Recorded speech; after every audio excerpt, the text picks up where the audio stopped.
Monsieur Guillaume Kigbafori Soro, président de l'Assemblée nationale de Côte d'Ivoire, est l'invité spécial de l'honorable Aubin Minankou Ndjalandjoko, président de l'Assemblée nationale de la République démocratique du Congo, pour prendre part à l'ouverture de la première session ordinaire de l'Assemblée nationale le vendredi 15 mars 2013. Le président de la représentation ivoirienne pour cette mission auprès du Parlement de la République démocratique du Congo est accompagné de 5 députés. De son séjour congolais, il a échangé avec son homologue. Il était important que nous puissions nous retrouver. Le président de l'Assemblée nationale du Congo nous a invités pour prendre part à l'ouverture de la session parlementaire. Ce matin, nous nous sommes retrouvés pour avoir des échanges, non seulement de prise de contact, mais pour défricher ensemble les voies de la coopération parlementaire entre nos deux institutions.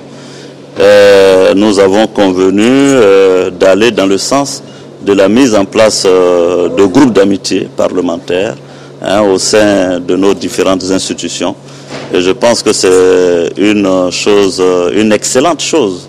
Et nous avons pu noter aussi que c'était un moment historique de rapprochement entre deux institutions dans deux pays amis depuis 1960, date d'accession à l'indépendance, et qui peuvent échanger des expériences suite, n'est-ce pas, à la situation politique dans chacun des pays.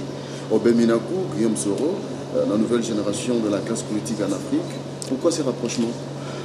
Disons que déjà, nous partageons la proximité de la génération. Comme vous le notez, nous sommes jeunes, nous nous sommes retrouvés et tout de suite, il est apparu important que ces deux institutions puissent travailler. Et puis, pour nous qui sommes pétris de la notion du panafricanisme, ça ne pouvait pas être autrement. Votre pays est un grand pays où les idées généreuses, n'est-ce pas, d'intégration, d'unité ont été développées.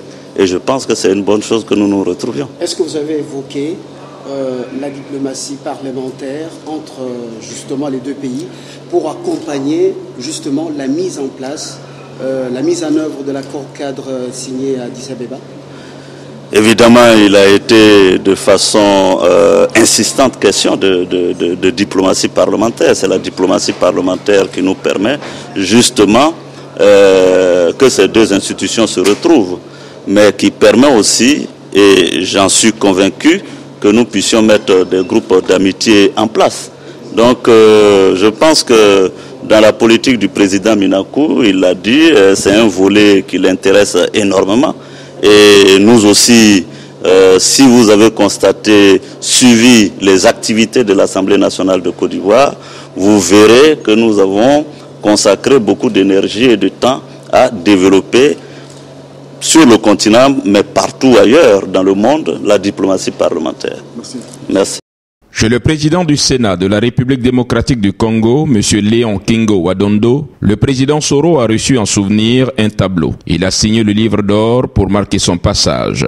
Entrevue avec le président Kingo, est-ce qu'on peut connaître ce qu'on vous a dit? Dans le droit fil des rencontres que nous avons initiées ce matin, d'abord avec le président de l'Assemblée nationale du Congo, nous sommes venus rendre une visite de courtoisie et de prise de contact avec le président du Sénat. Nous avons bien entendu parlé de la situation politique de nos deux pays et surtout des similitudes qu'il y a eu, les similitudes qui ont émaillé la vie de nos deux pays. Je dois dire que j'ai été très heureux de voir le président du Sénat, qui est un doyen, que nous avons connu, qui a été Premier ministre et qui a joué un rôle éminemment important dans votre pays. C'était l'occasion d'échanges, de véritables expériences. Et j'ai pu lui dire que la jeune génération que nous sommes déterminés à assumer, n'est-ce pas, notre part de contribution dans la construction de la paix et de la nation sur nos continents et surtout que nous entendons nous inscrire dans la voie du développement. L'Assemblée nationale de la République démocratique du Congo compte 500 députés, dont 40 femmes.